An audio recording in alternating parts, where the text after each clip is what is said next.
Hi, everyone. This is Eric Gibbs with Gambling News. I'm here today with Joakim Renman, the Chief Commercial Officer of Scout Gaming Group. He's been with the company as his Chief Commercial Officer for 4 years, helping to direct the company's B2B efforts. Prior to that, he had extensive experience in the gaming industry that dates back more than a decade and is highly knowledgeable about the intricate operations that are needed to lead a successful organization. Thank you, Joakim, for joining us today. We really appreciate it. Thank you so much, Eric. Thanks for having me. I really appreciate you taking the time. Oh, it's definitely our pleasure. For those who may not be familiar, Scout Gaming Group is a licensed and regulated B2B provider of daily fantasy sports and betting solutions. The company has the only liquidity network for fantasy sports in Europe and has teamed up with some of the largest operators in the business. It currently holds licenses in Malta and the UK, and also has offices set up in the US, Sweden, Norway, Malta, and Ukraine. Scout Gaming is positioned to expand as the global iGaming industry continues to evolve, which it has been doing tremendously over the past couple of years. And having said that, we're going to dive right in. Joakim, explain how Scout Gaming is approaching the merger of fantasy sports and sports betting. Right. So you mentioned one thing in there. The main thing for us that we've been doing the last 3-4 years or so is building a pooled liquidity network whereby we are connecting end users from different sites into the same competitions, just like you do in a jackpot game, for example, tied to a casino. You tie different users into the same jackpot in order to build as high of a prize pool as you can. We use the same concept, but connected to fantasy sports. And the reason for doing so is one is to have the high prize pools, but it's also to be able to then have the foundation for those prize pools by connecting operators in different regions. So say operator A in Norway versus operator B in Greece, and then another operator in Germany maybe. They can pool together players in order to build big prize pools. The main reason, and business-wise, we figured out that we need to do this because of the European market and how it's built up, where you have different countries and different operators in different countries taking the lead. You don't have one operator having the lead in every country. Sometimes it's very country specific. Very niche operators could be leading in a certain country, and that country, if you look, for example, to the Baltics, those countries on its own, they don't have the population. Maybe talking about a population of roughly a million people. So just from a math perspective, they're never going to be able to put up high prize pools or those kind of prize pools that we believe are attracting attention on a global scale to really, get the attention on their own. So they can then benefit from our network by hooking into our network. They can be without any player from day one offering, 1 million euro kind of prize pools and so on. So that is the first one. That is sort of the foundation. And then how we deal with the merger with the sportsbook is then we're enabling our operators then to use these big prize pools on the fantasy games, similar to how DraftKings are doing in the US and FanDuel, is then attaining casual users to these games that take maybe a day or maybe even a week. And we even have season games that last a whole season. And people enter into these competitions for not a very big sum, and they spend a whole year coming back to the site.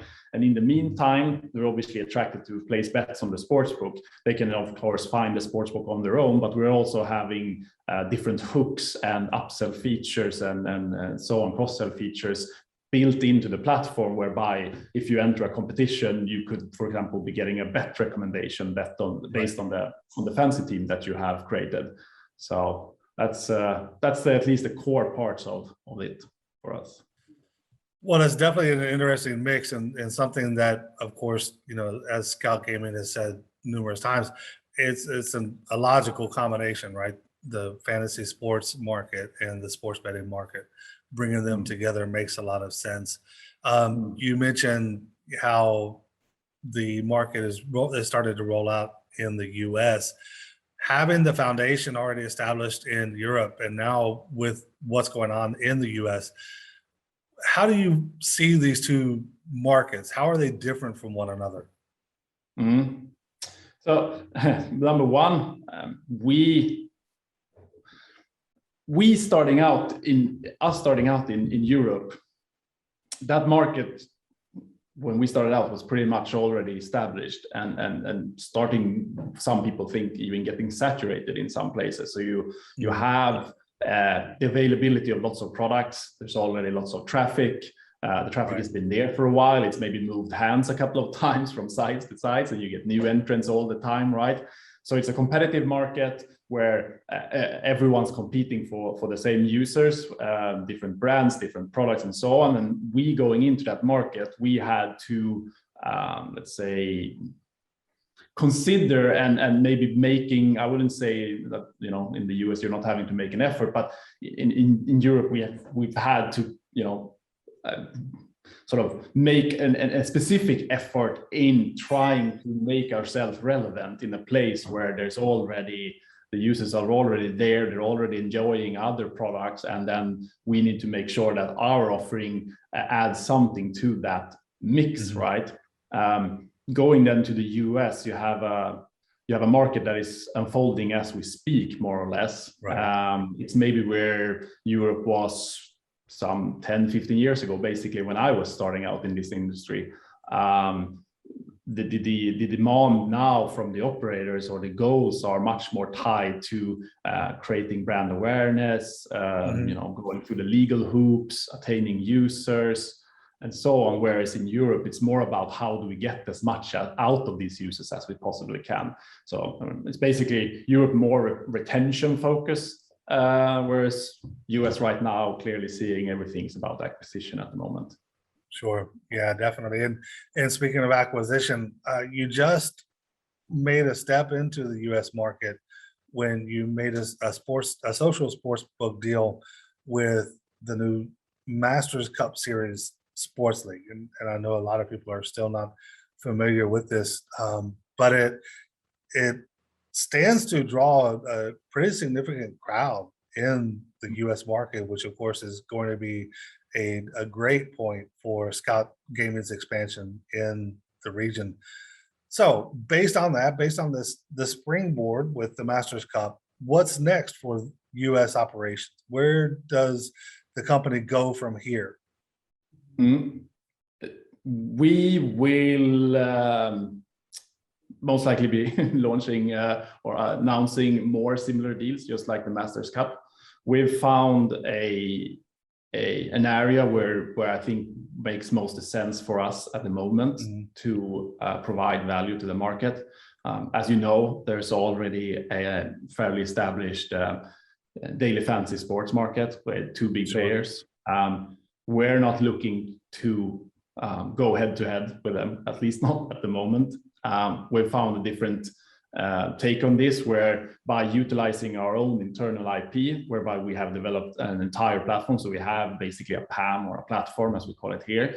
We have proprietary DFS and fantasy games, various versions of it. We also have casual sports games, more like predictor games.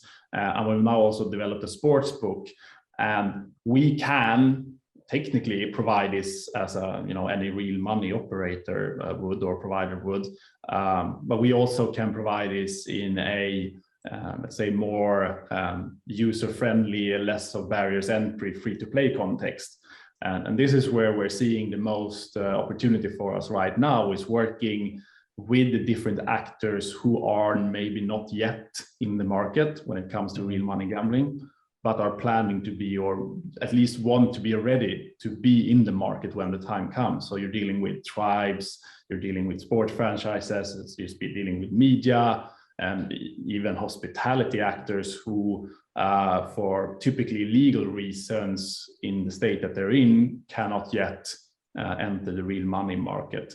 And by utilizing what we call the social sports book, we can basically set up an entire site just mimicking what you would get when you go to a gambling site, but it's all done with in a free-to-play context with achievements and coins and things like that, and then they can build brand awareness. They get also some experience on their own how to manage it, and eventually they can make the transition into real money gambling. Also have some users when they get there. Now, and exactly, there's a lot of opportunity for a product like the social sportsbook that extends beyond existing licensing boundaries throughout the U.S. It also, gives people, your everyday consumer, not your professional sports bettor, an opportunity to see what the world of sports betting is about and see the entertainment value in it, which is, obviously still one of the biggest draws. People have this misconception that sports betting is about trying to get rich, and it's not. It's a form of entertainment. Granted, it has a monetary hook to it, and that's always a plus. If you can do something and have a chance to win some extra money, great. But sports gambling, sports betting is about the entertainment.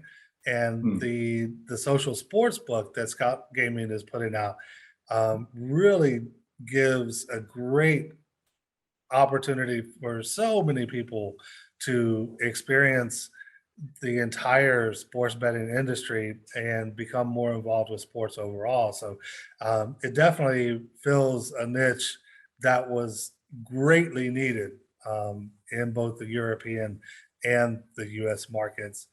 In terms of market access, what's next for Scout Gaming? Obviously, there's the US implication, but what else is on the radar for Scout Gaming? We have still several European markets where we are not yet active. So there's still a lot to do there. There are markets where we may be present at the moment at a small scale that are about to re-regulate or will at some point in the next few years regulate. So it's going to be about maintaining our position there and growing it a lot. US is a big strategic point for us as well. We believe that we're only going to get started now, and then long term we're going to expand and slowly take the leap into real money and the real money environment as well, and basically copy what we do in Europe also there. That's going to be quite a long play, most likely, like for everyone else at the moment. I think everything in the US is a long play at the moment. Sure. More short term, we can probably look to the south of the US, down into LATAM, where we have just recently been starting to work with Betson in the Brazilian region. We have a few other of our existing clients in Europe who are also looking to LATAM. So we believe that there will be an opportunity for us to also launch more operators in that region. And then, of course, as well, expanding to other countries together with Betson, who's already in Colombia and Peru, to name a few. And I believe they have quite serious ambitions for that whole region. And I think we'll be part of that ride in the next 1-2 years to come to expand there. And that will also give us, let's say, cultural wise, a bit of experience because it's closer to the US in terms of sports and behavior and so on. So I think that'd be really good for us. You mentioned, Scout Gaming's deal with Betson in Brazil, which just came online, I believe, in March. And that will certainly be a huge springboard for the LATAM region. Brazil is really close to finalizing its new sports betting plans, possibly more casinos coming online. We're looking at, Colombia and Argentina, even now Venezuela, looking at its casino market coming back to life. There's so much activity going on in Latin America right now with the gaming industry that the potential for growth, of course, is phenomenal. And with Scout Gaming having established operations with Betson in Brazil, there's definitely a lot of room for growth throughout the region. What about Canada? Any plans for anything to happen in Canada? Yeah, we have. Actually, good that you mention it, because I forgot about that one. We have a collaboration with Français des Jeux, which is the French monopoly. They're also a provider to many world lotteries in the world, and they won a tender in Canada a year ago where Fantasy was part of it, and we're part of that mix.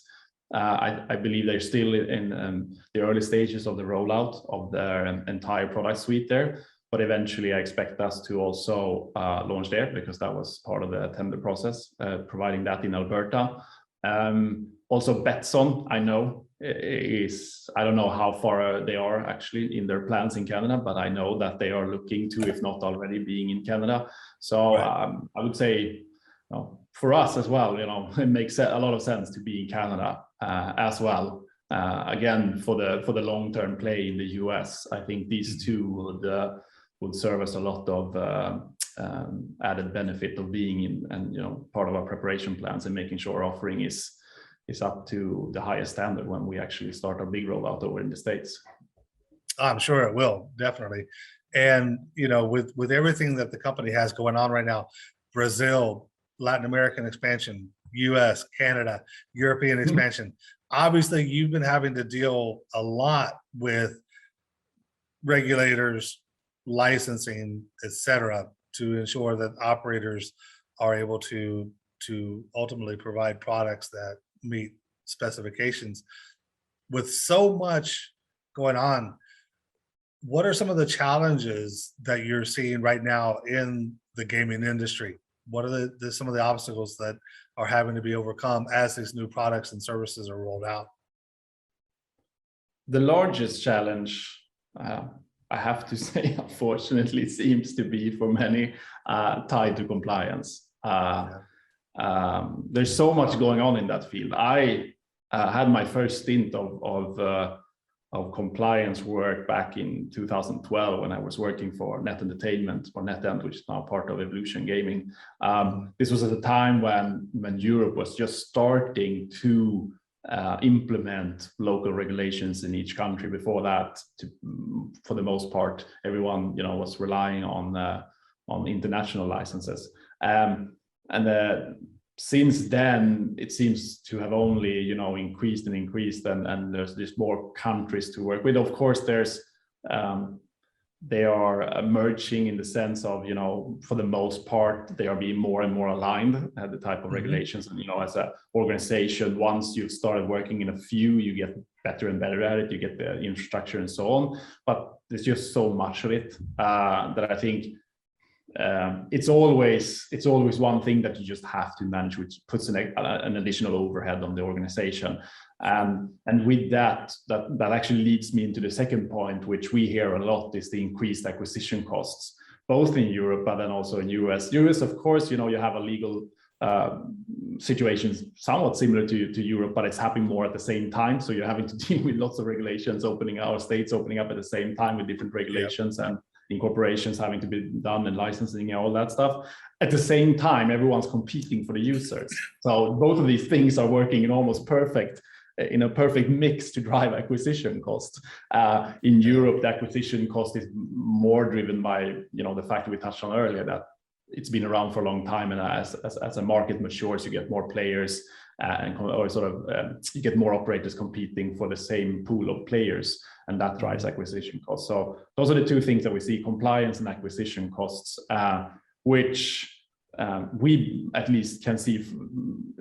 We also feel then a purpose within our operators' business is that fantasy has less at the moment compliance costs and also less acquisition costs, because it's a new product where people are not competing as much for the users or operators, and also the compliance burden is much less. The frameworks are not developed yet. So many countries in Europe, for example, they will not have fantasy necessarily part of the legislation. That could then end up saying that, okay, fantasy is part of the sportsbook legislation, but there aren't a lot of, if any, clear technical requirements tied specifically to fantasy products. So it's a quite open space.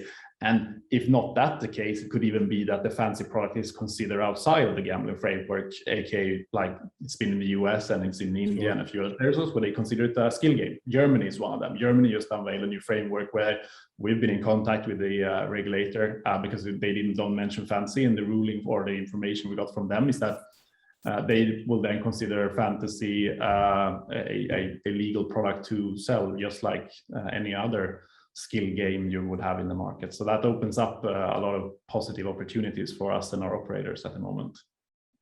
Definitely, and there is certainly a fair amount of flexibility that has to be considered when new products and new jurisdictions are being considered. There is so much, as you've alluded to a couple of times already, so much going on in the compliance and the regulatory space right now that sometimes it's hard to keep up. And it would be nice in an ideal utopia world that, you know, Europe had its own gambling regime, the US had its own gambling regime. Those ideas have been brought up before. They've been continuously shot down by the different players, meaning the countries.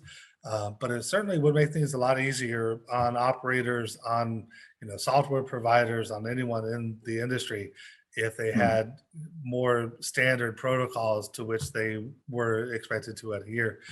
In the meantime, we'll just have to keep plugging away and face each problem as it arises, and as each law changes from one minute to the next at times. So where do you see Scout Gaming 5 years from now? What's on the horizon? We're going to continue on the same path. 5 years from now, that would probably mean that I would like to say that we are the leading B2B provider in every territory across the globe where physically possible to supply. So we've established ourselves wherever is possible. We already have the largest network, so we've probably grown it 5 times or even more, you know, in terms of size and so on with that. Secondly, because we've developed a sportsbook now as well to support the fancy product. So not just having a fancy product that we supply to sportsbook operators who's then having a third-party sportsbook where we want to create synergies between us and that sportsbook. We've taken the leap now of being able to supply both the DFS or the fantasy and the sportsbook in one integration. And this allows us to create even better conversion between the two, because we are then in control on how we cross-sell these very natively on the same platform, and they share the same UX and the same journeys and so on. So it'll be a very sensible move for players in between those two products. So 5 years from now, I would like to say that we have a fair amount of tier 2, tier 3 operators, maybe even 1 or 2 tier 1 operators, who's not just having our fancy product, but also our sportsbook then. And what we ourselves, I think we're still coming up with the namings on things as you go, but basically an entire full sports entertainment platform that we supply to an operator. That is what we're going for long term, is being able to supply a full sports entertainment platform. So removing some of the dependencies on the suppliers potentially here, if an operator sees the benefit of getting it all under one roof, which I believe they will. Well, you're certainly headed down the right path for sure. And it's going to be interesting to see how the entire industry changes over the next several years, and what role Scout Gaming plays as we move forward. Joakim, that's really all that I have for you today. I appreciate the time and the information you shared with us. Is there anything else that you'd like to add? Just that I'm very much looking forward to get back out on the road again. Hope everyone is safe and ready to go out there and do some in-person business now that the world is hopefully coming back to what we call, or used to call, normal, right? I know you're based down in Spain, beautiful sunny Spain, and I'm going to be heading to Barcelona tomorrow, which I'm very much looking forward to. So I really look forward to seeing everyone out there. That sounds good. I wish you the best of luck I'm assuming you're going to SBC Summit Barcelona. Right. So I wish you the best of the event. Have a safe trip, and we'll definitely have to come back in another 5 or 6 months from now to see how far along Scout Gaming is and what's new on the horizon. I would love to. Thank you so much. Thank you, Eric. Thank you, Joakim. Take care. Have a good day. Bye-bye.